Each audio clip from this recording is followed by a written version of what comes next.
Diagwith everyone and welcome back.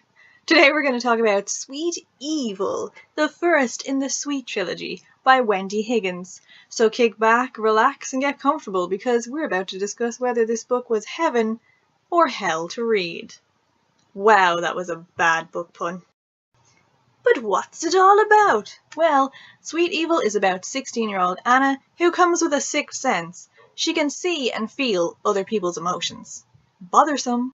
Living with her adopted mother, she has a curious background and a thing for danger. And then she meets Khai. Khai is the drummer in a local band, and he comes complete with good looks, a player attitude, and some deep, eternal brooding. He's coined as the boy your daddy warned you about. Obviously your daddy hasn't met any of my ex-boyfriends. Drummer Boy brings a whole new outlook to Anna's life and she is forced to face her destiny. But the question is, will she choose a halo or her horns? So let's just get right to thoughts, because Judgment Day could be coming, and frankly, I would like to have this finished before it does. The devil on my shoulder is telling me to switch this up, so we're gonna go right to plotline. As is trend these days, I had no idea what I was getting into when I picked up Sweet Evil. It just came up in my suggested books. I didn't read any reviews about it. I've never read this author before, so I had really no expectations to what it would be about or how well it would go. The book started off with a really interesting prologue, so that grabbed my attention and made me stay. Unfortunately, after that, things started to go downhill as the book got really predictable really fast.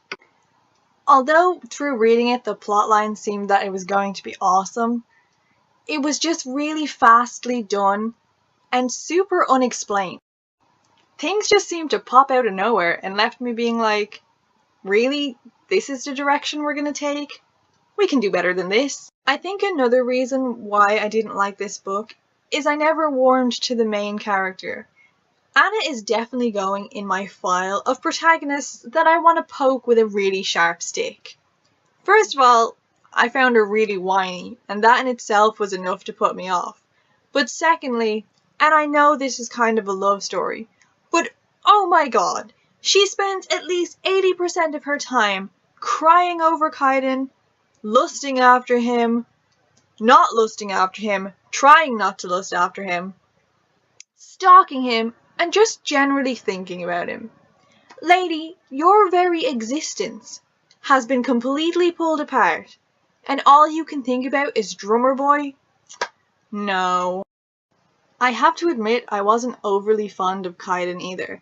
In fact, the secondary characters in this book were so much more interesting and had a lot more soul than the main characters did. No pun intended. Usually when you think of a book as fast-paced, you think exciting and ongoing. Unfortunately, this one was fast-paced in terms of it moved so quickly it skimmed over details, and you were being hit with information left and right and there was no way to keep up. Especially when there was characters being introduced that were only maybe mentioned once or twice, and you had no idea who they were when it came to the important part.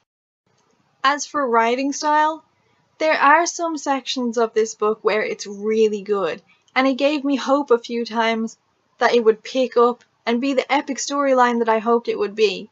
But unfortunately, it would just always resort back to the same problems as before, which really disappointed me, because I had high hopes for this once I started reading it.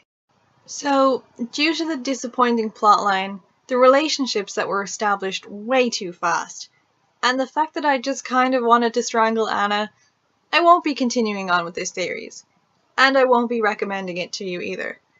But if you do decide to read it, I'd still love to hear your thoughts, whether good or bad, so hit me up with your opinions. I always love to hear them.